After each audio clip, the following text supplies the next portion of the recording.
नमस्कार, दिन भर की बड़ी खबरों में आपका स्वागत है। मैं हूं आपके साथ अंशिता। आज इस बुलेटिन में बात होगी झारखंड में इंडिया की सरकार की, महाराष्ट्र में सरकार बनाने को लेकर एनडीए में शुरू हुए घमासान की, देखेंगे यूपी उपचुनाव के नतीजों पर क्यों भरोसा नहीं कर रहा है विपक्ष, संसद सत्र से पहले सर्वदलीय बैठक में विपक्ष ने रखी है क्या मांग, देखेंगे अदानी के खिलाफ अब क्यों मामला पहुंचा सुप्रीम कोर्ट, और बुलेटिन के आखिर में देखेंगे यूपी के संभल में क्यों भड़की हिंसा। लेकिन दिन भर की तमाम बड़ी खबरों से पहले एक नजर आज की सुर्खियों पर।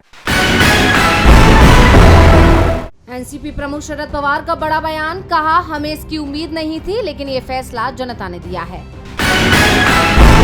वक्फ बिल के खिलाफ ओडिशा में बीजेडी का प्रदर्शन, बीजेडी ने बिल वापस लेने की मांग, अल्पसंख्यक प्रकोष्ठ ने राजभवन के पास की नारेबाजी। पूर्व सीजीआई टीवाई चंद्रचूड़ का बड़ा बयान, बोले राजनीति में जाने का इरादा नहीं, पद छोड़ने के बाद भी समाज हमें जज के रूप में देखता है। भारत ने पर्थ टेस्ट में ऑस्ट्रेलिया पर कसा शिकंजा, टीम इंडिया ने तीसरे दिन 6 विकेट पर 487 रन बनाकर दूसरी पार की घोषित, ऑस्ट्रेलिया को 534 रन का दिया टारगेट। अब ये तो थी सुर्खियां, बात आज की सबसे बड़ी खबर की। झारखंड में बड़ी जीत के बाद अब इंडिया गठबंधन ने सरकार बनाने की तैयारी शुरू कर दी है। हेमंत सोरेन को इंडिया ने विधायक दल का नेता चुन लिया है और हेमंत ने राजभवन पहुंचकर सरकार बनाने का दावा भी पेश कर दिया है। तो कब हो सकता है नई सरकार का शपथ ग्रहण और क्या है पूरा प्लान, देखिए रिपोर्ट। झारखंड में इस बार इंडिया गठबंधन को 2/3 से भी बड़ा बहुमत मिला है। राज्य में पहली बार कोई सरकार या गठबंधन लगातार 2 चुनाव जीता है। हेमंत सोरेन पहले से भी ज्यादा मजबूती से सामने आए हैं। राज्य की 81 विधानसभा सीटों में से इंडिया गठबंधन को 56 सीटों पर जीत मिली। जेएमएम को सबसे ज्यादा 34 सीटें मिली हैं, तो कांग्रेस 16 सीटें जीतने में कामयाब रही और इस जीत के बाद राज्य में सरकार बनाने की कोशिशें तेज हो गई हैं। हेमंत सोरेन को जेएमएम विधायक दल का नेता चुना गया है। इसके बाद इंडिया गठबंधन के विधायक दल की बैठक हुई, जिसमें हेमंत को गठबंधन के विधायक दल का नेता चुन लिया गया। विधायक दल का नेता चुने जाने के बाद हेमंत सोरेन सहयोगी दल के नेताओं के साथ राजभवन पहुंचे और राज्यपाल संतोष गंगवार से मिलकर बहुमत का दावा पेश किया। सरकार बनाने का दावा पेश करने के बाद अब शपथ ग्रहण समारोह की तैयारियां शुरू कर दी गई हैं। कांग्रेस नेता सुबोध कांत सहाय ने कहा कि 28 नवंबर को झारखंड की नई सरकार का शपथ ग्रहण समारोह होगा। रांची में इस दिन इंडिया गठबंधन की एकता भी दिखाई देगी। शपथ ग्रहण समारोह में राहुल गांधी, मल्लिकार्जुन खड़गे, ममता बनर्जी, एमके स्टालिन, फारूक अब्दुल्ला, उमर अब्दुल्ला, आप संयोजक अरविंद केजरीवाल, आरजेडी नेता तेजस्वी यादव, लेफ्ट के दीपांकर भट्टाचार्य शपथ ग्रहण में शामिल होंगे। सीएम के साथ 1 दर्जन के करीब मंत्री भी शपथ ले सकते हैं। एक तरफ झारखंड में नई सरकार के गठन की तैयारी चल रही है, तो दूसरी तरफ बड़ी जीत मिलने के बावजूद महाराष्ट्र एनडीए में टकराव दिखाई दे रहा है। विधायकों की घेराबंदी हो रही है। सीएम किस दल का हो, इसे लेकर सहमति नहीं बन रही है। मुंबई से लेकर दिल्ली तक बैठकें हो रही हैं और अब ये भी कहा जा रहा है कि महाराष्ट्र में राष्ट्रपति शासन भी लागू हो सकता है। तो कैसे एनडीए यानी महायुति में छिड़ गया घमासान, देखिए रिपोर्ट। महाराष्ट्र में महायुति की सरकार बनेगी ये तय है, लेकिन सीएम कौन होगा इस पर पेच फंस गया है। दूसरी तरफ 26 नवंबर को विधानसभा का कार्यकाल भी समाप्त हो रहा है। साफ है 24 घंटे में अगर सीएम नहीं चुना गया तो राज्य में राष्ट्रपति शासन लागू हो जाएगा। इस बीच एनसीपी की तरफ से अजीत पवार और शिवसेना ने एकनाथ शिंदे को विधायक दल का नेता चुन लिया और सरकार गठन को लेकर चर्चा करने के सभी अधिकार भी उन्हें सौंप दिए गए। दिल्ली में भी अजीत पवार, शिंदे और फडणवीस के बीजेपी हाईकमान से चर्चा की खबरें आ रही हैं। दावा किया जा रहा है कि 25 नवंबर की सुबह तक महायुति की तरफ से सरकार बनाने की तस्वीर साफ हो जाएगी, लेकिन ये इतना आसान भी नहीं दिख रहा है। एकनाथ शिंदे ने अपने सभी विधायकों को बांद्रा के ताज लैंड्स इंड्स में रुकने का आदेश दिया है। होटल में ही शिंदे गुट के विधायक दल की बैठक हुई। दरअसल इस बार महाराष्ट्र में सीएम का चयन ही सबसे बड़ा मुद्दा बनता दिखाई दे रहा है। अजीत पवार सीएम पद की दावेदारी कर रहे थे। संकेत यहाँ तक मिल रहे थे कि अगर सरकार में अजीत किंगमेकर की भूमिका में आए तो वो सीएम पद लेकर रहेंगे। सीएम पद नहीं दिया गया तो वह एमबीए में भी जा सकते हैं, लेकिन महायुति को जबरदस्त बहुमत मिलने के बाद अजीत पवार का दावा जरूर कमजोर पड़ा है। लेकिन एकनाथ शिंदे अड़ गए हैं। वो इस जीत को अपनी सरकार की जीत बता रहे हैं। तमाम मीडिया सर्वे रिपोर्ट का हवाला दे रहे हैं, जिसमें उन्हें राज्य का सबसे लोकप्रिय चेहरा बताया गया है। शिंदे के तेवर और विधायकों को होटल में रुकने का आदेश देकर एक तरह से उन्होंने साफ कर दिया है कि अगर बीजेपी ने सीएम पद नहीं सौंपा तो वो बीजेपी के साथ ही खेला कर सकते हैं, जो 2019 में उद्धव ठाकरे ने बीजेपी के साथ किया था। वैसे ये तय माना जा रहा है कि अगर महायुति की सरकार बनती है तो इस सरकार में 1 सीएम और 2 डिप्टी सीएम होंगे, लेकिन टकराव सीएम पद को लेकर बना हुआ है। महाराष्ट्र विधानसभा चुनाव के परिणाम को देखें तो 288 सदस्यों वाली विधानसभा में बीजेपी को 132, शिवसेना को 57 और एनसीपी को 41 सीटों पर जीत मिली है। 26 नवंबर को महाराष्ट्र की विधानसभा भंग हो सकती है क्योंकि इसका कार्यकाल 26 नवंबर को खत्म हो रहा है। ऐसे में महाराष्ट्र में राष्ट्रपति शासन लगना तय माना जा रहा है। महाराष्ट्र में जीत मिलने के बाद भी एनडीए में घमासान मचा हुआ है, तो यूपी की जीत को लेकर बीजेपी सवालों में घिरी हुई है। अखिलेश के साथ मायावती ने भी चुनावों पर सवाल उठा दिए हैं। यूपी उपचुनाव के नतीजों के बाद बसपा सुप्रीमो मायावती ने बड़ा ऐलान किया है। उन्होंने कहा कि हमारी पार्टी अब कोई उपचुनाव नहीं लड़ेगी, जिसको लेकर राजनीतिक गलियारों में चर्चा तेज है। यूपी उपचुनाव के नतीजों को लेकर मायावती ने कहा कि जो नतीजे आए हैं उसको लेकर लोगों में चर्चा है कि पहले देश में बैलेट से धांधली तो होती ही थी, अब ईवीएम से भी धांधली होने लगी। ऐसी स्थिति में अब हमारी पार्टी ने यह फैसला लिया है कि जब तक देश में फर्जी वोटों को डालने से रोकने के लिए चुनाव आयोग द्वारा कोई सख्त कदम नहीं उठाए जाते हैं, तब तक हमारी पार्टी देश में अब कोई भी उपचुनाव नहीं लड़ेगी। हालांकि मायावती ने यह साफ किया कि वो ये फैसला सिर्फ उपचुनाव को लेकर कर रही हैं। उनकी पार्टी लोकसभा, विधानसभा और निकाय चुनावों में पूरी तैयारी के साथ मैदान में उतरेगी। तो वहीं अखिलेश यादव ने नतीजों पर सवाल उठाए। अखिलेश ने एक्स पर पोस्ट किया कि कुंदरकी में जिन लोगों को वोट डालने से रोका गया या जिनके वोट किसी और ने डाल दिए, वो सब लोग अपनी व्यथा बताने के लिए लखनऊ आ रहे थे। इससे भाजपा के चुनावी घपले का भंडाफोड़ हो जाता, इसलिए बीच रास्ते में उनको सीतापुर में उत्तर प्रदेश पुलिस द्वारा निरुद्ध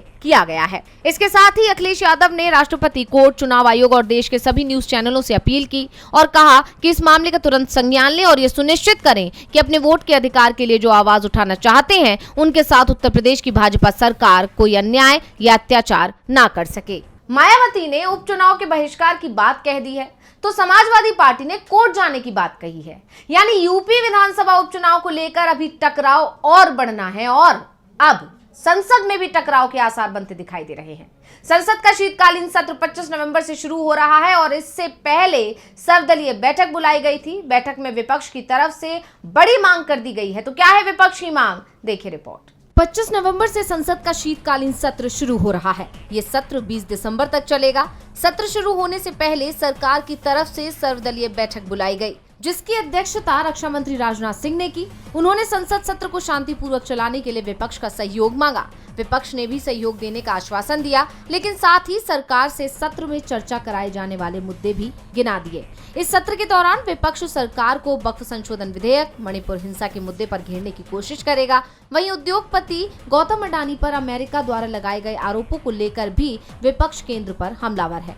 मणिपुर और अदानी मामले को तो विपक्ष ने सर्वदलीय बैठक में भी उठा दिया और कहा कि सरकार को सदन में इस मुद्दे पर चर्चा कराना चाहिए। लोकसभा में नेता विपक्ष राहुल गांधी ने गौतम अडानी मामले पर संसद की संयुक्त समिति यानी जेपीसी जांच की मांग की है। कांग्रेस नेता प्रमोद तिवारी ने बैठक के बाद कहा कि उनकी पार्टी ने सरकार से सत्र में अडानी रिश्वत कांड पर चर्चा की अनुमति देने का आग्रह किया।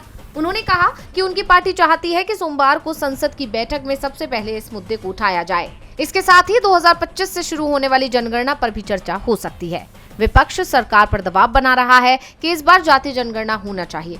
इसके अलावा सत्र में वक्फ संशोधन विधेयक को सरकार पेश कर सकती है। हालांकि जेपीसी में शामिल विपक्षी सांसद रिपोर्ट जमा करने के लिए और समय देने की मांग कर रहे हैं। सर्वदलीय बैठक में 26 नवंबर को संविधान सदन के सेंट्रल हॉल में संविधान अपनाने की 75वीं वर्षगांठ के कार्यक्रम पर भी चर्चा हुई। सरकार ने सत्र में विचार के लिए वक्फ संशोधन विधेयक सहित 16 विधेयक सूचीबद्ध किए हैं। संसद सत्र से पहले 2 राज्यों के विधानसभा चुनाव परिणाम भी सामने आए हैं, जिसमें मुकाबला बराबरी पर छूटा है। ऐसे में संसद के शीतकालीन सत्र में सभी की नजरें मोदी सरकार पर रहेंगी कि वो मुद्दों पर चर्चा कराएगा या फिर टकराव के रास्ते पर चलेगी। संसद में इस बार विपक्ष भारी पड़ेगा, ये तय माना जा रहा है। तो बिहार में विपक्ष एनडीए से सरकार छीनेगा, इसकी भी सबसे ज्यादा संभावना दिखाई दे रही है। तेजस्वी यादव ने झारखंड में इंडिया की सरकार बनने के बाद अब बिहार विधानसभा चुनाव पर बड़ा ऐलान कर दिया है। तो क्या कहा तेजस्वी ने, देखिए रिपोर्ट। झारखंड में बड़ी जीत के बाद अब आरजेडी नेता और बिहार में नेता प्रतिपक्ष तेजस्वी यादव ने बीजेपी को सीधे चुनौती दे दी है। तेजस्वी ने कहा कि झारखंड के बाद अब इंडिया गठबंधन बिहार में भी सरकार बनाएगा। 2025 में बिहार विधानसभा का चुनाव होना है और चुनाव में इंडिया को जीत मिलेगी। तेजस्वी ने कहा कि बीजेपी ने नीतीश कुमार को गुमराह किया है, लेकिन बिहार में उनका वही हश्र होगा जो झारखंड में हुआ। उन्होंने पीएम नरेंद्र मोदी पर बिहार की जनता से वादा खिलाफी करने का आरोप भी लगाया। पटना में हुए बिहार कार्यकर्ता मिलन सम्मेलन में नेता प्रतिपक्ष का बयान आया। उन्होंने कहा कि झारखंड जीते हैं, बिहार भी जीतेंगे। बिहार बदलाव चाहता है। डबल इंजन की सरकार में एक भ्रष्टाचार में तो दूसरा अपराध में लिप्त है। प्रधानमंत्री नरेंद्र मोदी पर बिहार के लिए किए एक भी वायदे को आज तक पूरा नहीं कर पाए हैं। 11 साल पीएम रह लिए, लेकिन बिहार से किया एक भी वादा पूरा नहीं किया। विशेष राज्य का दर्जा अब तक नहीं मिला। प्रतिवर्ष 2 करोड़ रोजगार अभी नहीं मिला। आज बिहार बेरोजगारी से जूझ रहा है और परेशान है। लोग पलायन कर रहे हैं, लेकिन केंद्र सरकार कुछ भी नहीं कर रही। तेजस्वी यादव ने स्मार्ट मीटर के मामले को लेकर नीतीश कुमार पर भी सवाल उठाए। उन्होंने कहा कि बिहार में लगाए जा रहे स्मार्ट मीटर और जमीन सर्वे के नाम पर लोगों को परेशान कर रही है। तेजस्वी ने कहा कि झारखंड के बाद अब बिहार की बारी है। तेजस्वी ने आगे कहा, हम लोग सिद्धांत की राजनीति करते हैं, ना झुके थे और न झुकेंगे। हमारी पार्टी A to Z की पार्टी है, माई के साथ बाप की पार्टी है। आरक्षण में कटौती को बर्दाश्त नहीं करेंगे।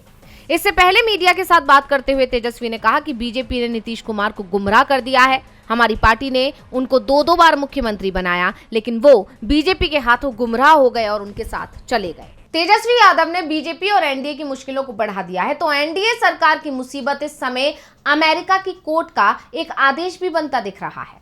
न्यूयॉर्क की फेडरल कोर्ट ने गौतम अडानी की गिरफ्तारी का वारंट जारी किया। इसे लेकर मोदी सरकार को भारत में विपक्षी गठबंधन घेर रहा है और अब ये मामला सुप्रीम कोर्ट भी पहुंच गया है। $265 मिलियन की रिश्वत का मामला तूल पकड़ता जा रहा है। गौतम अडानी पर भारतीय सरकारी अधिकारियों को रिश्वत ऑफर करने का आरोप है। यूएस कोर्ट का इंडिक्टमेंट ऑर्डर और एसईसी शिकायत अब सुप्रीम कोर्ट पहुंच गई है। इसमें भारतीय अधिकारियों की ओर से की गई जांच की मांग वाली एक नई याचिका भी शामिल है। सुप्रीम कोर्ट में एडवोकेट विशाल तिवारी ने याचिका लगाई है। वो अडानी के खिलाफ हिंडनबर्ग रिपोर्ट को लेकर भी याचिका दायर कर चुके हैं। अपनी याचिका में उन्होंने दावा किया है कि अडानी पर लगाए गए आरोप गंभीर हैं और राष्ट्र के हित को ध्यान में रखते हुए भारतीय अधिकारियों को उनकी जांच पड़ताल करनी चाहिए। अपनी याचिका में उन्होंने सेबी की कार्यप्रणाली पर भी सवाल उठाए हैं। कहा गया है कि अडानी के खिलाफ सुप्रीम कोर्ट ने जो जांच के लिए डायरेक्शन दिए थे, उसके निष्कर्षों यानी हासिल जानकारी का खुलासा नहीं किया गया है। याचिका में कहा गया है कि इससे बाजार नियामक यानी सेबी पर भरोसा कम हो गया है। वैसे सेबी की चेयरपर्सन माधवीपुरी बुच सवालों से घिरी हुई हैं। आपको बता दें कि अमेरिका की कोर्ट में अडानी पर जो आरोप लगाए गए हैं, उसमें कहा गया है कि गौतम अडानी और उनके सहयोगियों ने कथित रूप से भारतीय अधिकारियों को $265 मिलियन की रिश्वत देने का वादा किया, ताकि राज्य बिजली वितरक पावर खरीद समझौतों यानी PPAS पर हस्ताक्षर करे। इन समझौतों से भारतीय ऊर्जा कंपनी और उसके अमेरिकी साझेदार दोनों के लिए लाभ हो सकता है। आरोपियों ने अपने कार्यों को छुपाने के लिए कोड नाम एनक्रिप्टेड संदेश का उपयोग किया। अमेरिका की फेडरल कोर्ट ने अडानी के खिलाफ गिरफ्तारी वारंट जारी किया है। इसके बाद कहा जा रहा है कि अमेरिका की तरफ से अडानी को लेकर प्रत्यर्पण की प्रक्रिया भी शुरू की जा सकती है। और बुलेटिन के आखिर में बात संभल में मचे घमासान की। यूपी के संभल में मस्जिद के सर्वे को लेकर तनाव भड़क उठा। इसके बाद हुई हिंसा में 2 लोगों की जान जाने की खबर है। अखिलेश यादव ने संभल मामले को लेकर योगी सरकार पर सवाल उठाए हैं, तो क्या है पूरा मामला, देखिए रिपोर्ट। यूपी के संभल में माहौल बिगाड़ने की कोशिश की गई। संभल की ऐतिहासिक शाही जामा मस्जिद का आज दूसरे चरण का सर्वे शुरू किया गया था। उस वक्त भारी संख्या में पुलिस को तैनात किया गया। टीम को देखते हुए लोग आक्रोशित हो गए और इस सर्वे का विरोध करने लगे। जैसे ही पुलिस ने भीड़ को रोकने की कोशिश की, तो सर्वे को लेकर गुस्साए लोगों और पुलिस में टकराव हो गया। इस दौरान पुलिस और भीड़ के बीच जमकर धक्का मुक्की हुई। भीड़ को काबू में करने के लिए पुलिस ने आंसू गैस के गोले दागे, लाठीचार्ज भी किया गया। संभल के एसपी की तरफ से कहा गया कि इस टकराव में 2 लोगों की जान चली गई है। पुलिस ने कई प्रदर्शनकारियों को हिरासत में ले लिया। घटना के बाद इलाके में तनाव फैल गया। प्रशासन ने धारा 144 लागू कर दी। अब इस मामले पर समाजवादी पार्टी के मुखिया अखिलेश यादव ने बड़ा हमला बोला। अखिलेश ने कहा कि संभल में जानबूझकर हिंसा कराई गई, जानबूझकर संभल में सर्वे टीम को भेजा गया। संभल की घटना सरकार ने करवाई है। ये घटना मुद्दे को भटकाने के लिए हुई है। दूसरी साइड कोई सुनने वाला नहीं है। उपचुनाव में धांधली हुई। चुनाव में एक विधायक को भी अपमानित होना पड़ा।